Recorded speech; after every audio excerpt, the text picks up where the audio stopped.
கல்யாணத்துக்கு 10 நாள் தான் இருக்கு. இன்னும் பத்திரிக்கை எல்லாம் அடிச்சு வந்தாச்சு. சொந்தக்காரங்களுக்கெல்லாம் பத்திரிக்கை வச்சு இன்வைட் பண்ணணும். ஜவுளி எடுக்க போகணும். 1008 வேலை தலைக்கு மேல இருக்கு. அப்பா, கோயம்புத்தூர் ரிலேஷனுக்குலாம் நேர்ல போய் பத்திரிக்கை வைக்க முடியாது. சரி, போஸ்ட்ல அனுப்பிட்டு ஃபோன் பண்ணி சொல்லிக்கலாம். அண்ணே, என் கூட படிச்ச ஃப்ரெண்ட்ஸ் ஒருத்தரையும் விடாம எல்லாரையும் இன்வைட் பண்ணணும். சரிம்மா, உங்ககிட்ட ஒரு 100 பத்திரிக்கை கொடுக்குறேன். அவங்க அட்ரஸ்லாம் எழுதி கொடு, நான் போஸ்ட்ல அனுப்பிடுறேன். டேடே, நான் மறந்தே போயிட்டேன்பா. என்னப்பா? சம்பந்தி வீட்டில் ஒரு 500 பத்திரிக்கை கேட்டாங்க. நீயே நேரில் போய் கொடுத்துட்டு வந்து. சரிங்கப்பா. அடடே, வாங்க சம்பந்தி வாங்க. அவங்களே இங்க வந்துட்டாங்க பாரு. வாங்க, பத்திரிக்கை எல்லாம் அவங்கள்ட்ட கொடுத்து. அந்த பத்திரிக்கை இருக்கட்டும், இந்த பத்திரிக்கையை பாருங்க. என்ன பாருங்க.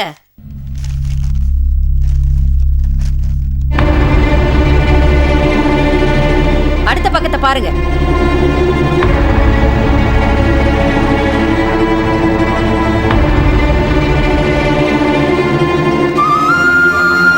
படிச்சீங்களா? உங்க பொண்ணு போன ஜென்மத்துல மாசியானந்தாவோட பொண்டாட்டியாம். இப்ப இந்த ஜென்மத்துல மறுபடியும் மாசியானந்தாவை கல்யாணம் பண்ணிட்டு ஏதோ யாகம் நடத்தணுமா. பொதுமக்களும் உங்க பொண்ணே சாமியாரை தான் கட்டிக்கணும்னு பேட்டி எல்லாம் கொடுத்துருக்காங்க. கொட்டை எழுத்துல போட்டிருக்கு பாருங்க. ஏங்க, இது மாசி ஆனந்தோட ஆளுங்க சொன்னதுங்க. இதை நம்பிட்டு வந்து இங்க பிரச்சனை பண்றீங்க. பத்திரிகைக்காரங்களுக்கு பணம் கொடுத்தா என்ன வேணா போடுவான். அந்த மாதிரி செய்தி தாங்க இது. முதல்ல இதெல்லாம் தூக்கி போட்டுட்டு கல்யாண வேலை நிறைய இருக்கு, அதை பார்க்கலாங்க. நீங்க சும்மா இருங்க. இந்த கல்யாணம் நடக்காதுங்க.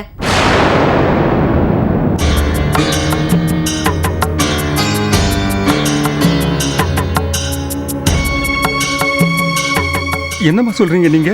நடக்காதுன்னா நடக்காதுங்க. ஏங்க, என் குடும்பம் மான மரியாதை உள்ள குடும்பங்க. வேற ஒருத்தன் பொண்டாட்டியை கட்டிக்கிட்டு நாங்க ரோட்ல தலை நிமிர்ந்து நடக்க முடியாதுங்க. அம்மா, அந்த மாசி சொல்றதெல்லாம் கட்டுக்கதம்மா. ஆனா அத மக்கள் நம்புறாங்கல்ல. உங்க பொண்ணோட பேரும் போட்டோவும் இப்படி பேப்பர்ல வந்து ஊரெல்லாம் நாரி போயிடுச்சுங்க. இந்த லட்சணத்துல கல்யாணம் நடந்தா ரோட்ல தலை எடுத்து நடக்க முடியாதுங்க. தூக்குப்பட்டு தான் தொங்கணும். அம்மா, அவசரப்பட்டு முடிவெடுக்காதீங்கம்மா. பத்திரிக்கை எல்லாம் அடிச்சாச்சு. மன்னிச்சுக்கங்க, உங்க பொண்ணுக்கு வேற மாப்பிள்ள பாத்துக்கங்க. அதை சொல்லிட்டு போலான்னு தான் வந்தேன். ஏம்மா கொஞ்சம். என்னடி பூர்வ ஜென்மம் அது எதிரி எவனோ கதை காட்டா, அதை ஏடி நீ பெருசுப்படுத்துற? நீங்க சும்மா இருங்க. பேசாதடி. இந்த அப்பாவி பொண்ணு என்னடி பாவம் பண்ணிச்சு? இந்த பொண்ணு கல்யாணம் ஏன் நிக்கணும்? நீ செய்யறது கொஞ்சம் கூட சரியில்லை. இங்க பாருங்க, நம்ம பையனுக்கு அந்த பொண்ணு வேண்டானா வேண்டாதான். அப்படின்னா நம்ம பையனுக்கு இந்த ஜென்மத்துல கல்யாணம் நடக்காது. வேற எந்த பொண்ணையும் அவன் ஏத்துக்க மாட்டான். ஐயா, என் பொண்டாட்டி தெரியாம பேசிட்டா. அவ அப்படி பேசிட்டு கூடாது. அவ சார்பில் நான் மன்னிப்பு கேட்டுக்கிறேன். மன்னிப்பு கேட்கணும். இல்ல இவ பேசினது தப்புதான் ஐயா. என்ன மன்னிச்சிடுங்க ஐயா. ஆனா கல்யாணம் நின்று போகணும் மட்டும் பயப்படாதீங்க. நாம குறிச்ச தேதியில இந்த கல்யாணம் கண்டிப்பா நடக்கும். சொல்லிக்கிட்டு நீங்க நடக்கும் சொல்றீங்க. வாய்முடு. ஐயா, கண்டிப்பா இந்த கல்யாணம் நடக்கும். நீ வாடி, வா. வாங்கறல. நான் சொன்னது சொன்னானு தேவையில்லாம பேசிக்கிட்டு இருக்க.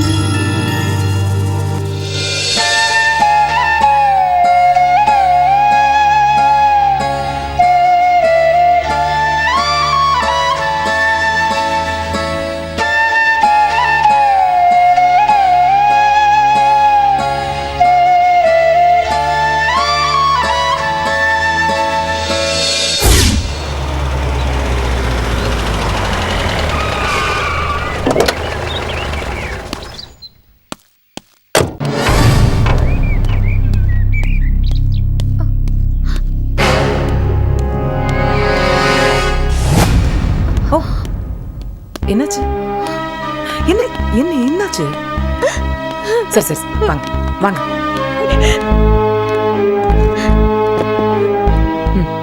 என்னாச்சு சித்ரா? அழாம என்னாச்சுன்னு சொல்லுங்க. என்ன ப்ராப்ளம்? நான் வீட்டை விட்டு வெளியே வந்துட்டேன். இனிமே அந்த ஆள் கூட என்னால வாழ முடியாது. எனக்கு அடைக்கலம் கொடுப்பீங்களா?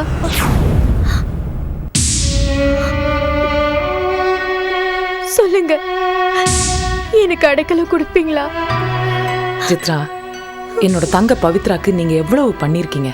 பவித்ராவோட குழந்தை உயிரோட இருக்குன்னா அதுக்கு முக்கியமான காரணம் நீங்க தான். எல்லாத்தையும் விட உங்களை மாதிரி யாராவது இந்த சிச்சுவேஷன்ல இருந்தாங்கன்னா உதவி செய்ய வேண்டியது என்னோட கடமை. என்னாச்சுன்னு சொல்லுங்க. ஒரு விதத்துல நானும் குற்றவாளிதான். ஏன்னா அந்த ஆள் செஞ்ச கொலை அக்கிரமம். எதுக்குமே மறு வார்த்தை பேசாம நான் மௌனமா இருந்திருக்கேன். எத்தனையோ பாவங்களை செஞ்சவரு